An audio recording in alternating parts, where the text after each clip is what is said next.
This is the Straight Up Breakdown Podcast. Exclusively on the Herd Out Media Network. Tell it to me straight up. Hello, and welcome into the Straight Up Breakdown Podcast, proudly part of the Hail Varsity Network. I am Greg Smith, your running around like a chicken with his head cut off. Is that still something that people say, friend?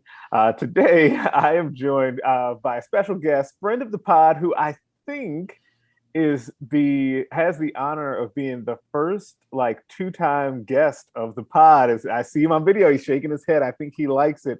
Hail Varsity staff writer Derek Peterson. Derek, welcome back in. How are you? I think I was also the first guest on your pod, period. I think, maybe. So breaking records here. Yeah, I think you were the first one. So look at you. You're a trailblazer all over the place. It's what I've done my entire life, man. What can I say? I mean, I feel like that needs to go on a plaque somewhere. Winner's going to win. That's right. Unlike the Clippers and the Suns. So we'll get to that, I'm sure, at some point later. But man, it's been a fun week. Like the NBA playoffs have started back up, or a fun couple of weeks. NBA playoffs have started back up. We're starting to get to some of those good storylines that happen from that. The White Sox are very good right now. Speaking of another one of my teams, in spite of their manager who they hate, as you heard last week with, I guess last week, Sparky Fifer put Tony La Russa on blast. I was totally happy with that. But each week we start the show off with a segment called Coach Speak, where we go over something that a coach, player, or a talking head said, and then we give you the straight up breakdown of what they meant. Coach Speak to Real Talk. Now this time it's a little bit different. It's not actually a quote. It is an email that people that were participating in the Husker 101, the Inside Husker Football Camp, got sent. And I'll read it to you because it's pretty short. It said, "Dear Inside Husker Football registrants, we wanted to give you a heads up that the interest in this event has been low this year. We plan to leave registration open for another week, but we are going to need to see an uptick in interest to keep the date on our schedule. Our plan is to give you an update at least 2 weeks out from the event. In the event that we do cancel, you will receive a full refund."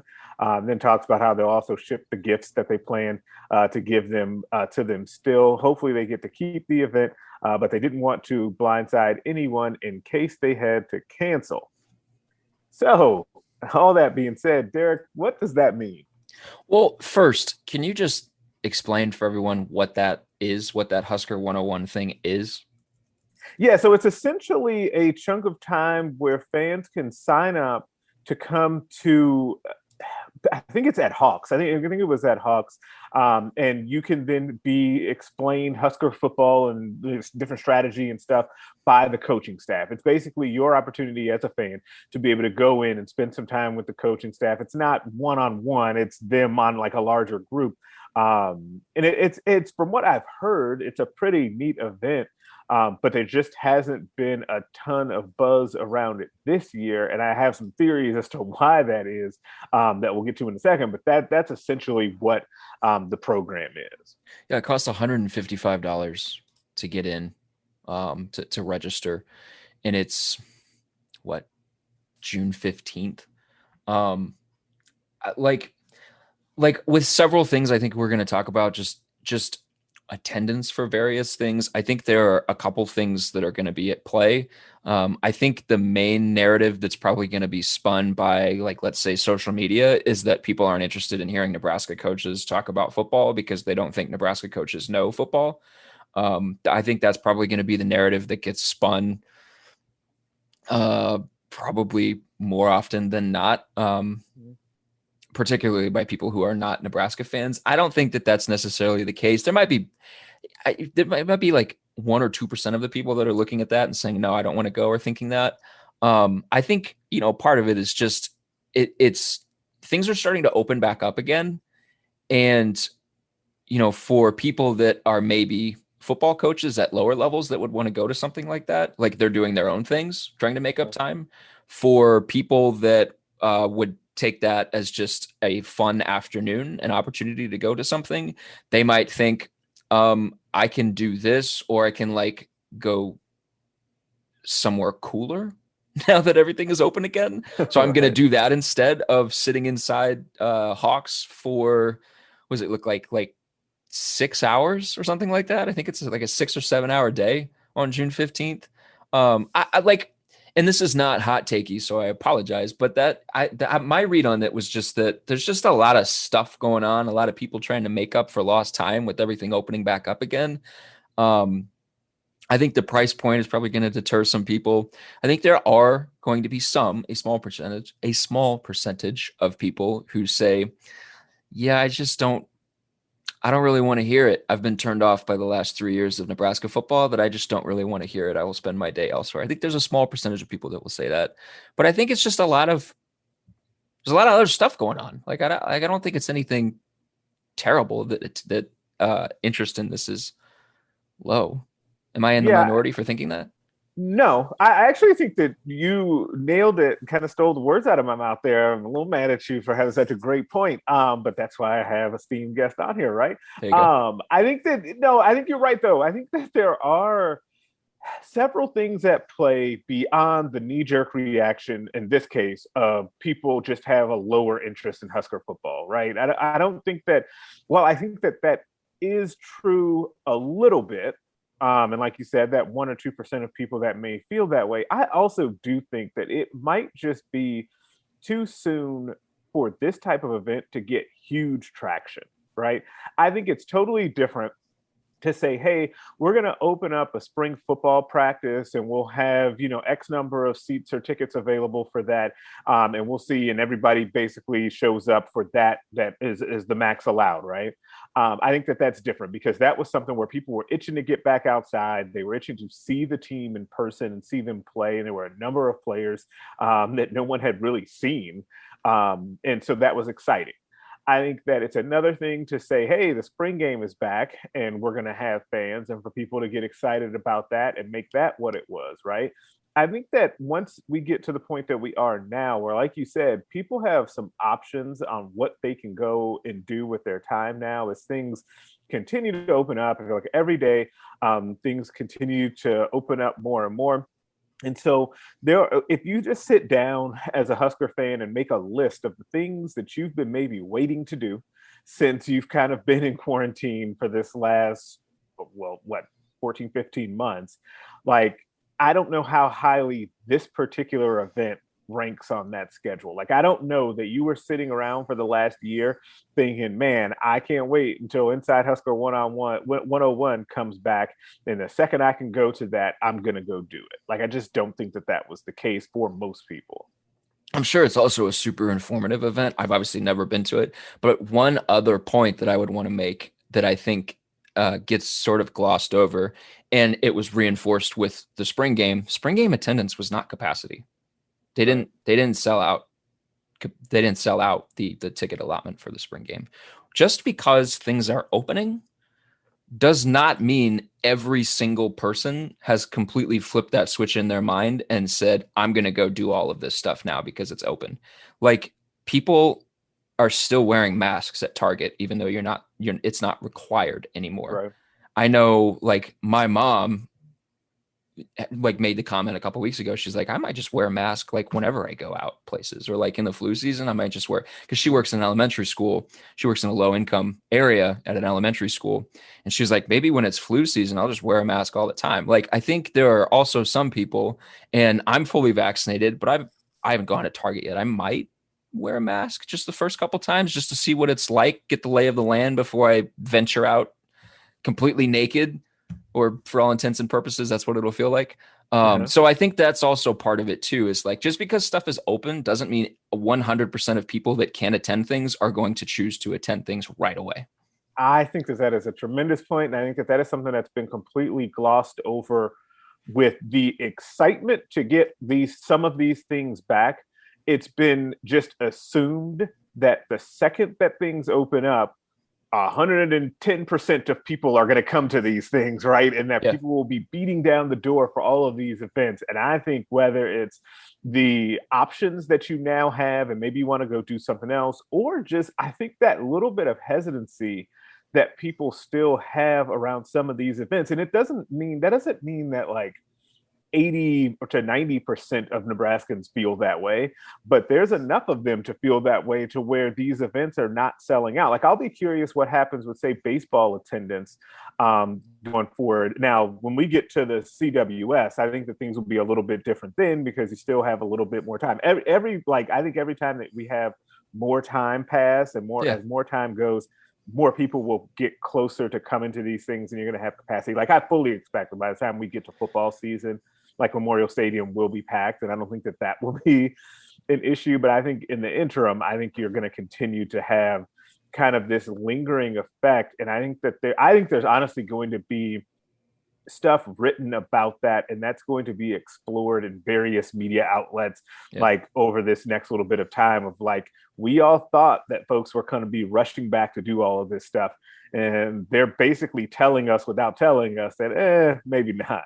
Yeah, and I mean, you can point to the Garth Brooks concert in mid-August and say, well, that sold out immediately. If that Garth Brooks concert was scheduled for June 15th, maybe it doesn't sell out immediately. Maybe the demand, like, it's still a ways away. And there's still a lot of time for, I mean, that's 2 or 3 months away. I mean, there's a lot of time for a good number of people to still get vaccinated, or maybe still feel safer, or a little bit more comfortable going out or whatever. So like, when you were putting it in percentages, like, if, like, let's say 5 to 10% of the demographic that you're kind of targeting this Husker 101 thing for, 5 to 10% of people are like, yeah, I'm not really comfortable going to something like that, particularly with it being inside still. 5 to 10%. And then another 5 to 10% is like, hey, we'd rather take our kids to the lake, or like, we'd rather like go somewhere else. So, I mean, you could get to where, a quarter of your demographic, your target demographic, is just not interested at all, regardless of what it is or what the price point is. And then on top of that, you have the people that would be like, yeah, I want to go spend this afternoon there. And the people that would be like, yeah, I want to spend $155 on this. I mean, it's natural that interest is going to be a little lower, just because you're starting from a smaller pool of people. So I think it's going to get twisted probably by, like, let's say Iowa fans is saying that nobody cares about what Nebraska football coaches have to say about football, but I don't think that's the case. No, I don't either. But I do think that this, I don't know how to put this, like, we're starting to see just some different things mount and point in the direction that interest might still be a little bit lower. So even though we're saying, hey, in this particular case, I don't think that what's happening with this Inside Husker football event is like a big alarm bell. I don't think that it's that. I think that it's too far to say that that's the single thing that tells you that people's interest is low. But I do think that there are some other things to kind of keep an eye on, I think is the fair way to put it. Like, I'm curious on what happens with season ticket renewals. Like, is it going to be a struggle for Nebraska, or will it come down to the wire to get season ticket renewals back to where they need to be, and then have the tickets sold to continue the sellout streak? Do you think that that's going to be an issue coming off of not only the pandemic year, but also what Nebraska is working on now, 4 straight losing seasons? And I think that that's where that really kind of comes into that.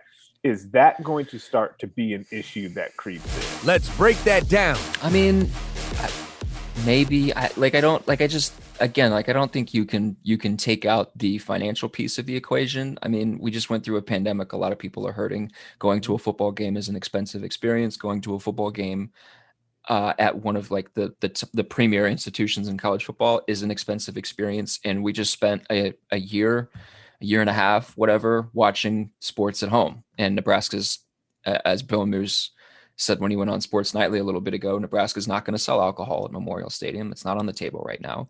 So you can watch from home and put your money that would normally go towards tickets and parking and all the other stuff and concessions and all that stuff.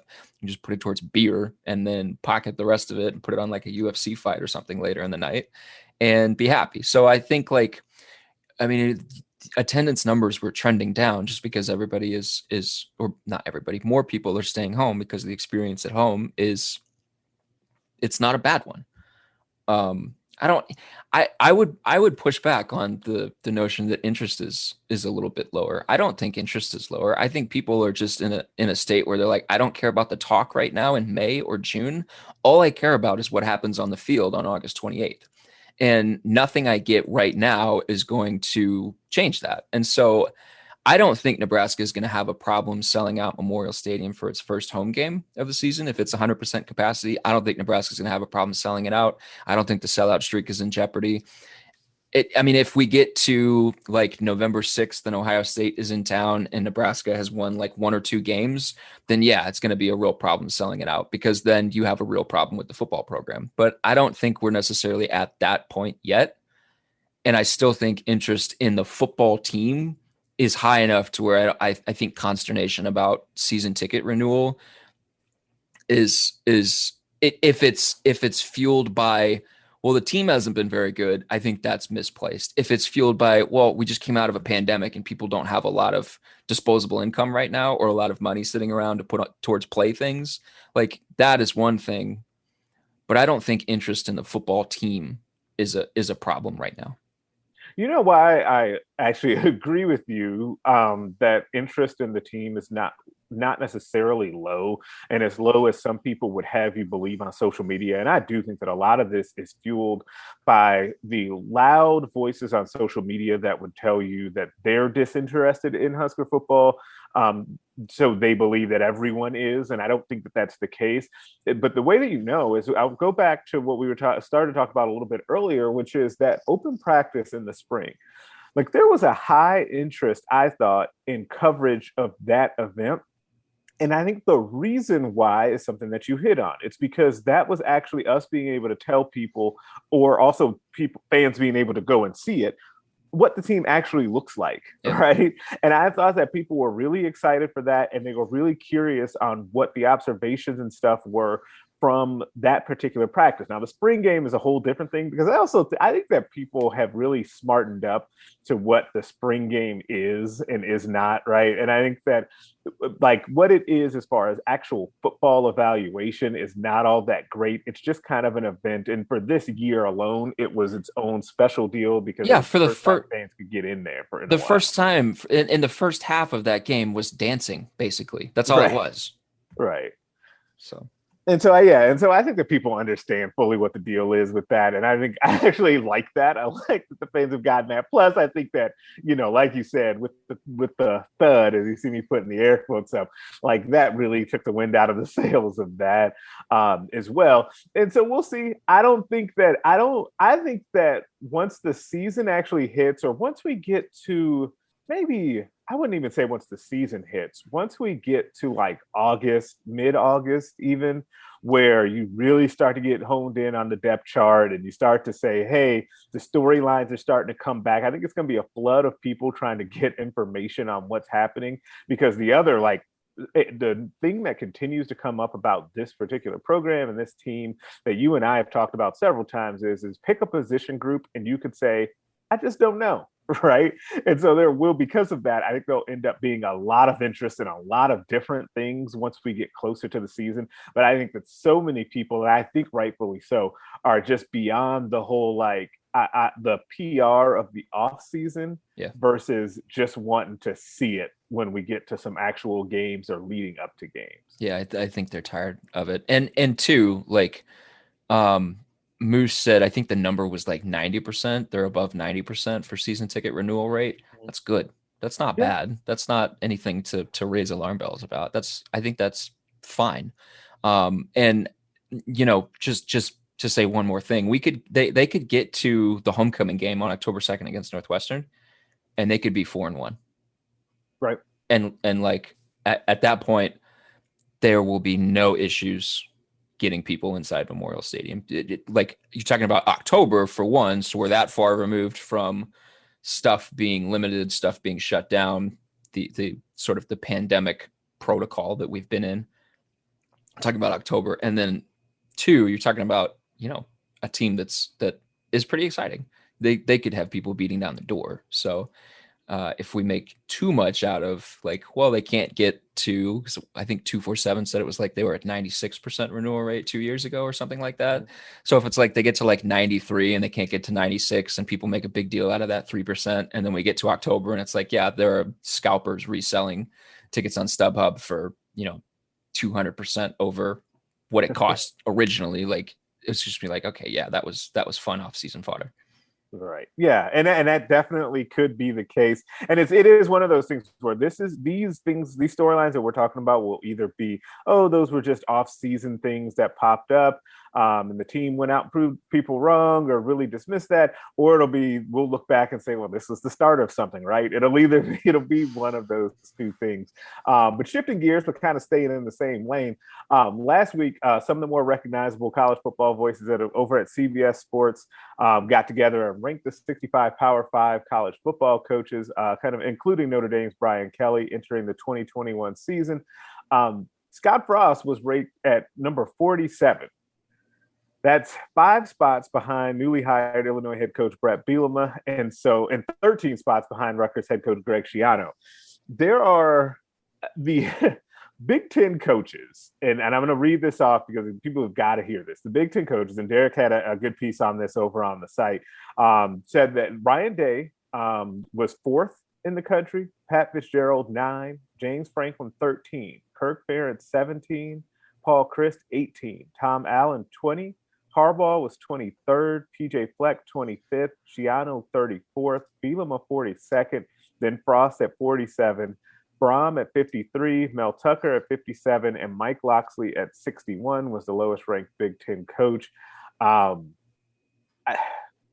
My initial thought, before I get to your thoughts on this, my initial thought in seeing this list, it confirmed something that I feel like we've talked about as a staff before, in that the Big Ten is a meat grinder, not when it comes to schools, but just the level of coaching that's in this league. And it was not like this all the time. It was not when Bo Pelini was in the league and they were winning 9-10 games. And I'm not taking anything away from them at all, because I think that they were underappreciated. And I know that you share that thought. They were. Yep. They were.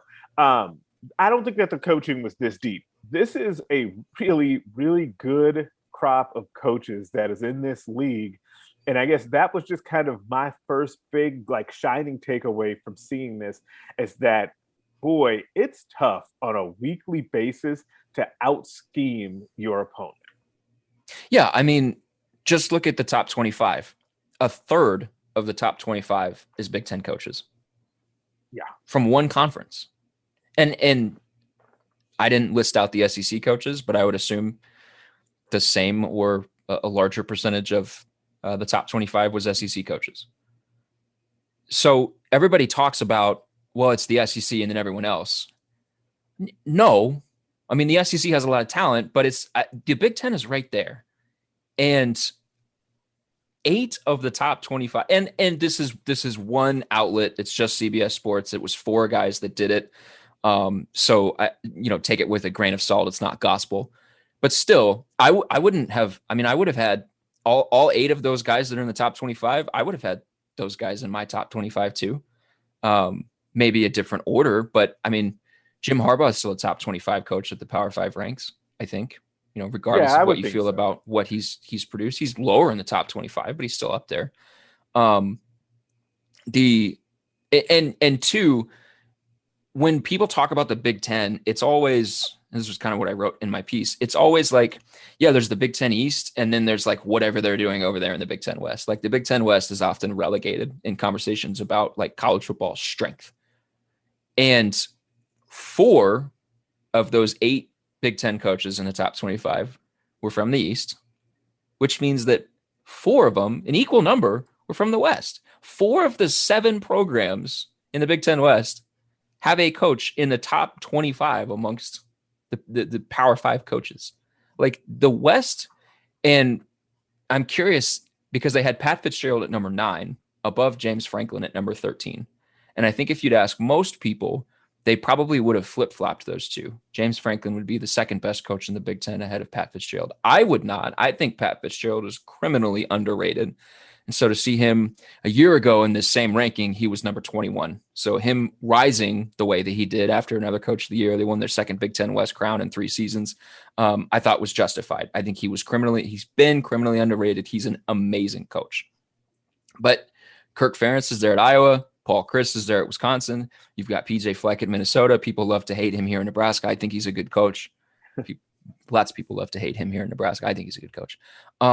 It's just like you said, it is a grind week in and week out. And I think that this thing in particular, as it relates to Nebraska, really highlighted just the thing that Frost walked into. I mean, and I don't say that to make excuses for a 12-20 record, because I have said this time after time. We've talked about this a ton. I've said this in a bunch of different places. Their record commensurate to their talent level has not been where it needs to be. Like, they've lost games they should not have lost. But I can say that while also saying that Frost didn't walk into a great situation, and he didn't walk into an easy league. I included in the piece, I was like, what would have happened if, two different hypotheticals, if instead of taking over the Nebraska job, Frost took over the Maryland job and had gone 12-20 in his first 3 seasons, but like hung with Ohio State his first year and then had a couple of nice, promising moments throughout the next couple of years? Like, would it still be viewed the same way? I don't know. What if you just took Nebraska out of the West and swapped them with Maryland, and Nebraska's playing in the East? Like, would Frost's 12-20 record be looked at as better than what it is in the West? There's this narrative of the West that because it was Scott Frost and because it was Nebraska, he should have just been able to walk into the conference and then run things after a year or two. And that just isn't the case, because, I mean, Iowa is not pulling tremendous talent on the recruiting trail. Neither is Northwestern, neither is Wisconsin, really. But those coaches are among the best in the country. Period. Yes. And I think that the other thing that kind of stands out to me is as you think through these teams in the West, and these coaches in the West, like, so with Pat Fitzgerald in Northwestern, Kirk Ferentz in Iowa, Paul Chryst as well, those three, it's just a remarkable level of consistency in what they do, right?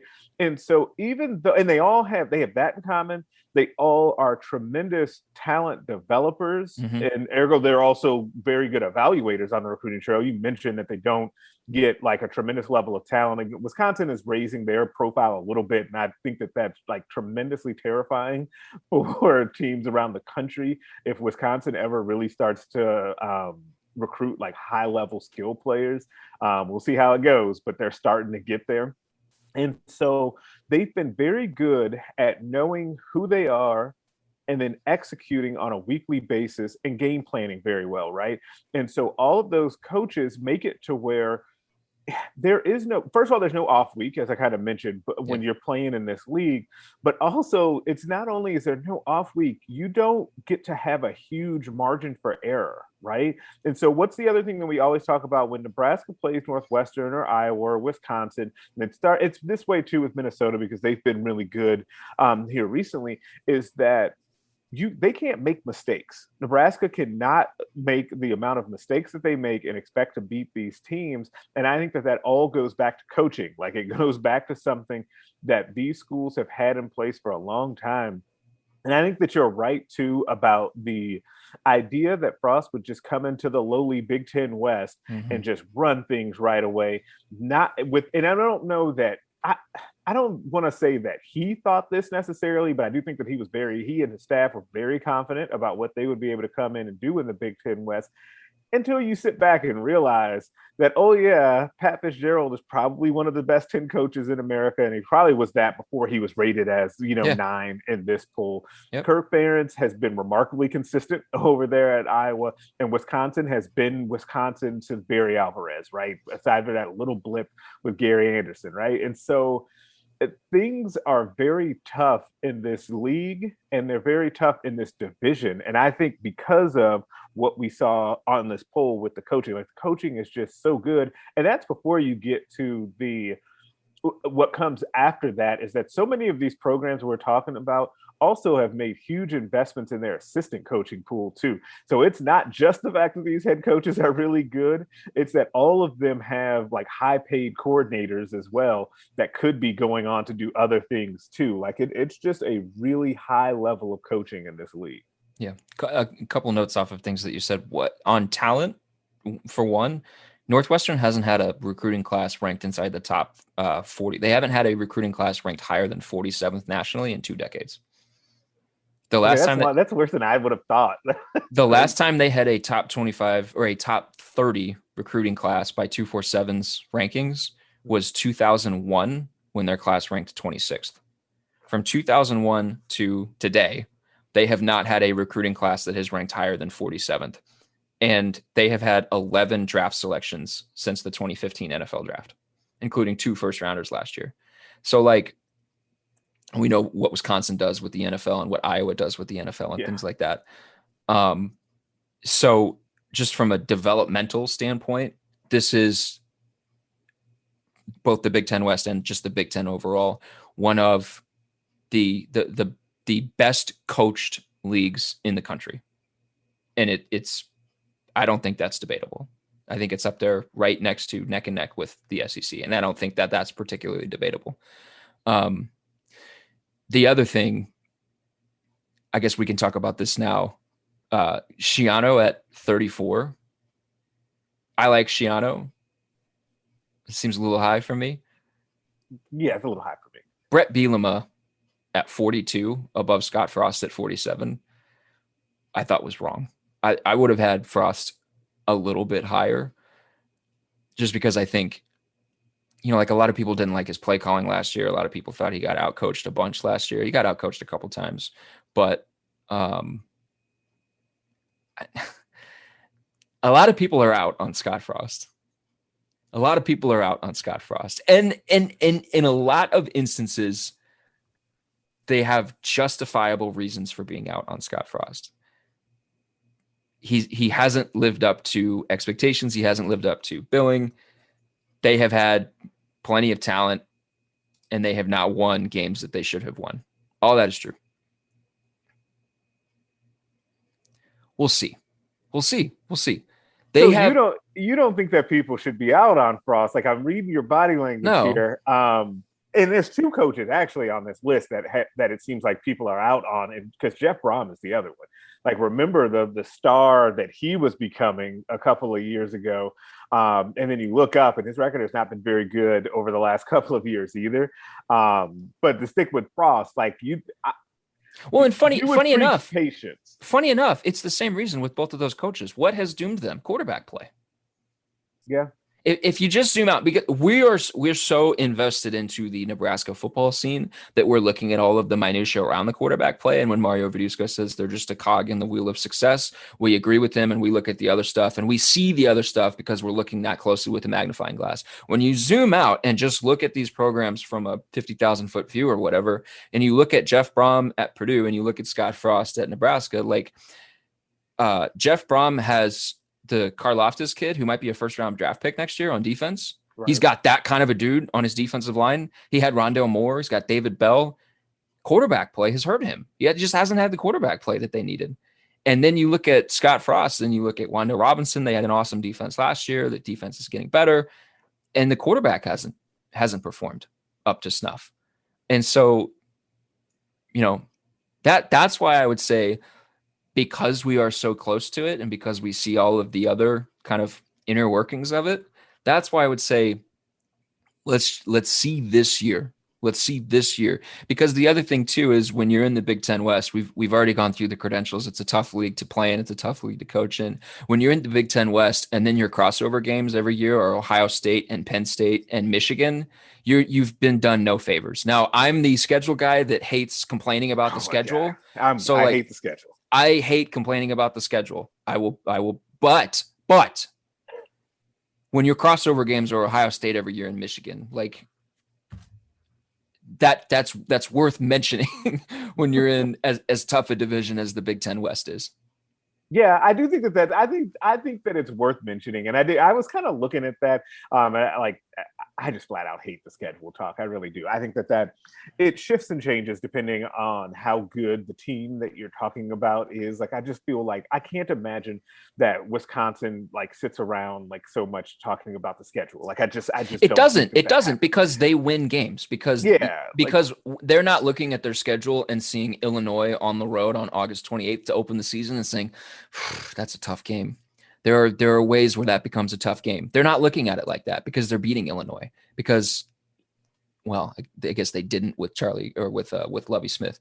But you know what I mean? Like, games like that. Like you look at Nebraska's schedule and say, well, how many gettable games are on their schedule?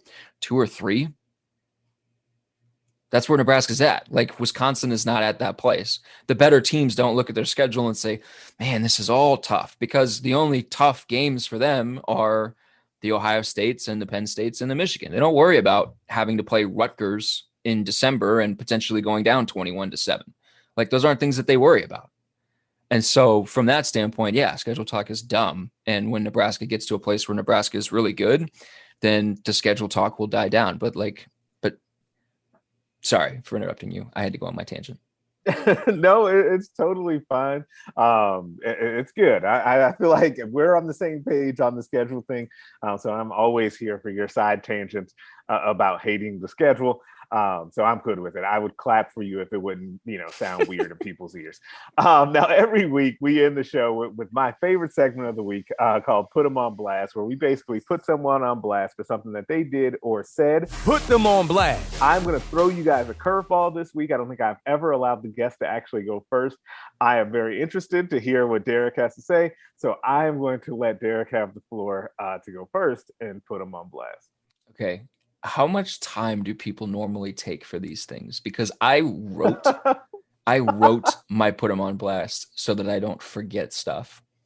It's varied. It's depend on who it is, but you have the floor. You do what you need to do. I want to talk about the Clippers. Okay. So when they lost game 2, I was obviously giddy. We were talking in our Slack channel. I was laughing. I stopped a little bit later and thought to myself, why am I enjoying this so much? Why am I enjoying them losing so much? There's the obvious, I'm a Thunder fan. Them blowing up is good for my team's future. Luka also might be my favorite player in the NBA right now. So I'm actively rooting for him and Dallas, which by the way, I don't think is the same as rooting for the Clippers to fail. But this team is so hated, this Clippers team, in a different kind of way from other like villain teams in the NBA over recent years. Everyone loves right now to hate on this Clippers team.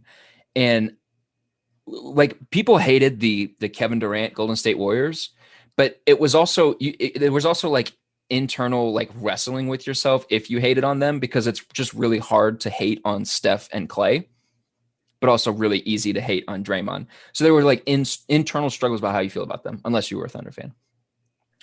That team was also awesome before Kevin Durant, so you just expected them to continue to be awesome. So it wasn't like they made this massive leap in talent. And I don't think that they're comparable to the Heatles, because the difference is that the Heat with LeBron James and Dwayne Wade and Chris Bosh, like those dudes, they accepted the villain role. They were straight up villains in the NBA, but they backed it up. And they'd also won a title like within a decade of that team forming. This Clipper team, like everyone has different reasons to hate them. Every fan base hates them for a different reason. And I don't think I've ever seen an actual Clipper fan before. I don't think I've ever seen one in public before. And like when Tottenham Hotspur loses, like I go to Spurs mentions on Twitter, like the main brand account on Twitter, and I'm just like kind of looking through the mentions and commiserating with fellow Spurs fans, because that's what it is. It's Spurs fans being like, why did you do this to us again? Why did you do this to us again? And you'll get like the occasional like rival teams fans in there that are crap talking or trash talking or whatever it might be. But you also see a good percentage of actual Spurs fans, and I see this with other team brand accounts too. I went to the Clippers Twitter account just because I was curious to look at their tweet after the game 2 loss. There were no Clippers fans being like, why are you doing this to us again? I don't see Clippers fans on Twitter. I don't see them in public. So that's part of it. When this team was formed, they had themselves a coronation. And when LeBron said not 1, not 2, not 3 in Miami, you could totally see them doing exactly what they said they were going to do. That was part of why they were villainized, was because everybody expected them to win not 1, not 2, not 3. You looked at the talent and said they're going to win a bunch of titles. It's over for the next couple of years. I never bought for a second that this Clipper team was suddenly the best team in the NBA. I did not buy the narrative that some analysts were spinning that they had the best roster in the league. I don't know how anyone could have looked at the two different LA teams and said, I'll take the PG Kawhi duo over the LeBron Anthony Davis duo. I think what we have learned now is that all the hubbub about Kawhi being the best player in the NBA after that Toronto title was overblown. But the Clippers believed that they were suddenly the best team in the NBA, and they behaved as such before they won anything. And not only that, but they were just so brazenly anti-Laker that it was nauseating. The slogans were gross. LA our way, driven, not given, street lights over spotlights, we over me. These were all legitimate marketing slogans that team came up with before they'd won anything. So let's not ignore the fact that the irony of the Clippers claiming to be LA's working class team, the hard work over trust fund boys in relation to the Lakers, while their fancy new arena in Inglewood, which is a largely Black and Latino part of Los Angeles, construction of that arena is inspiring very legitimate fears of gentrification. So that's one. Let's also not ignore that the Clippers thought that they could just turn Laker fans who'd been Laker fans for decades with a few fancy slogans, some money, and a new paint job. I think the thing that bugged me so much about the Clippers is the sort of like Ballmerization of them. He skipped a bunch of steps, but because he has more money than God, he thought that they could just do it like that. Again, that's not very working class of them. And then when it didn't work after the first year, Paul George went out and said that wasn't a championship or bust season. And then they shipped out all the parts that remained that actually made them what they claimed to be. So like the pre-Kawhi Clippers were a damn good team. They were easy to root for. And they actually worked hard. Like SGA, Gallinari, Lou Will, Trez, Landry Shamet, those dudes were an 8 seed that pushed Golden State when they had no business doing that in the playoffs. And all of them are gone. The only one that remains is Patrick Beverley, who's probably the 4th or 5th worst guard on their roster. He shouldn't play. Pat Bev tricked y'all. Down to the coach. They were the problem. They were deemed the problem. Doc didn't know how to manage the talent in the locker room. The old regime couldn't get on board with how the new regime operated. And maybe that's because the new regime isn't about the stuff that actually matters. Because the problems that they had a year ago are still relevant. Like they take games off. They think they can just roll out the ball and be unstoppable. They took the regular season for granted again. I said it then, and I say it again now. If you think you can jumpstart a championship run by tanking your last 2 games of the regular season away to the 2 worst teams in basketball by far, all so that you can avoid a team early that you're eventually going to have to beat at some point, you're either arrogant or you're unbelievably stupid. And in the Clippers case, I think they're both, because Luka hit a game winner on them a season ago. He had multiple 40-point games in the playoffs, and they looked at him and said, yeah, we want that dude. I just don't understand. I don't understand the Clippers. And as a so like remove the Thunder fan part of me as just a basketball fan in general, they make me sad. Because we could have legitimately had a great Laker-Clipper rivalry. But this team very well could be done because despite Paul George claiming that there's no pressure, that last season wasn't a championship or bust, he said after they lost the second game at home, they fell down 0-2 at home to the Dallas Mavericks, and he said that there's no level of concern. These guys have been on the clock the whole time. Like Kawhi left the Spurs, which was arguably the best organization in basketball with the best coach in basketball at that time, because he just wanted to. And then he went and won a title in Toronto and immediately left because he just wanted to. And then he signed a 3-year deal in LA with an opt-out after the second season. That's this offseason, bro. You've been on the clock the whole time. So I guess this is directed at Paul George. And like maybe Kawhi is tired of listening to Paul George talk and call himself playoff P and then hit the side of the backboard in the playoffs. Like I've seen, he was in Oklahoma City. He was a legitimate MVP candidate 2-3 seasons ago, whatever his last year in OKC was. Like I've seen him look absolutely unstoppable. And then I've also seen Paul George look god awful. And I can't think of another superstar with greater variance in his game. And he was paired with Kawhi, who isn't a locker room leader and isn't a consistently great basketball player. This thing has been problematic from the start. Also, this is a little hot takey. The team that Kawhi left in Toronto was a better team than the one that he made in Los Angeles. And Fred VanVleet is a better player and a more capable number 2 than Paul George. And this Clipper team has red-faced denied that every single step of the way. So talked a big game about being the new power in Los Angeles before they ever actually won anything. So like, forget just beating the Lakers in a playoff series. They haven't even made a conference finals yet as an organization. And then Patrick Beverley told Steph Curry that the next 5 years belong to the Clippers. They have at every single turn carried themselves like a super team without the credentials or the results to back that up. That is why I am reveling in them losing and why Paul George is nuts, I guess. And for all of that, all of those Clippers have to go on blast. There you go. I had to clap for you a little bit. I can't top that. There was so much within that we could do an entire additional episode on that. But one thing that I want to hit on, and we may have to, if and when they do get eliminated, especially if it's in the first round, because that's going to set off all sorts of things. And I think that people forget that Kawhi Leonard can leave this team after this year. And it's going to be a real storyline this offseason. But I think the one thing that I want to go to here, what you said, is they presented themselves as the alternate to the Lakers or the new kids on the block. We were going to take over from the Lakers, and for a variety of reasons, that was always foolish. Mm-hmm. But part of what makes the Lakers, and the Clippers never seem to get this, that being on the clock and that urgency is actually always there with the Lakers. Yeah. Even when the Lakers were bad, that's part of the reason why there was so much fuel of think of all the turmoil that happened within the Lakers organization. Part of that was because they all realized that as the Lakers, we've got to win. That has to be what we do, right? Mm-hmm. And at the core of it, we have to do that.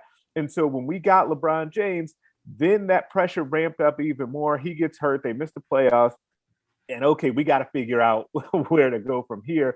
Anthony Davis, we get him. But when Anthony Davis got there, Anthony Davis did not come to the Lakers and say, yeah, it's not championship or bust. That was never something that he would have said. He came in and said the same thing that LeBron said, which was, we've got to come in here and win championships. This is what we were brought here to do. This is what this franchise and this fan base expects. And so part of it is that the Clippers have never had that success, so maybe they don't necessarily expect that. But on the same token, they were talking as if they should just be given that. Mm-hmm. And so it was always there's always this weird mental thing, I think, with this Clippers franchise where you're 100% right that they carry themselves as if they have already been this dynasty and they've already done all of these things. And Kawhi has had a great career and has done a lot. But the rest of them, not so much, right? And so, and even with that, Kawhi is just such a unique individual because, like you said, he's not really a locker room presence. He just kind of wants to show up and do his thing, and that also creates problems because you had too many guys on that team that could fill that vacuum that should not have necessarily filled that vacuum, right? And so it's just been a mess. I look forward to hopefully them bowing out early here in the playoffs, and we'll see how it goes. So I guess technically I just kind of put them on blast too, but it works because there's a lot going on there. Them trading Lou Will for Rajon Rondo, everybody's like, oh, they're trading for playoff Rondo. They're trading for the hope of playoff Rondo. Well, they were also trading for somebody who could actually be a respected voice in the locker room. Yeah, they needed that. Yeah. Well, but they did. But that's a giant red flag for a championship, or for a team that wants to win a championship. If your two best players aren't that guy, that's a problem. You're one of your two or three best players has to be that guy. It can't be Rondo who's sitting on the bench. He kind of filled a little bit of that role for the Lakers, but also LeBron James is there. So and LeBron James was there empowering Anthony Davis to do the same too. Yeah. Right. And essentially they're grooming him to be the guy at some point. There's also a clearly established pecking order that goes along with that too. And I think that the distinction you made between the Lakers always feeling the pressure of that clock and the Clippers very clearly just wanting to shrug off any notion that there is a clock. I think that distinction between the two is why the Lakers are winning and the Clippers are losing. And I think that distinction between the two was just perfectly illustrated on night of game 2, when the Lakers were winning on TNT, national TV, and the Clippers were losing, relegated to the NBA TV spot that only certain people get at the same time. Perfect. That is the perfect way to describe it, and the perfect place to leave this episode of the pod. Subscribe to the podcast everywhere you can listen to them. Rate us and leave us a 5-star review. If you only leave 4, I am inclined to think you're a hater, and nobody wants that.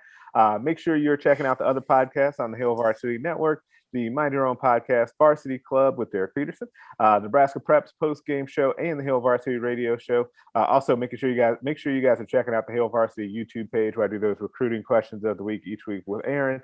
You can also get after us on Twitter at Greg Smith HB and at Dr. Petey HB. What a good episode. I just always feel good after putting the Clippers on blast. I'm just smiling over here. You can email the show at straightupbreakdown@hailvarsity.com. I will catch you guys next week. A Huda Media Production.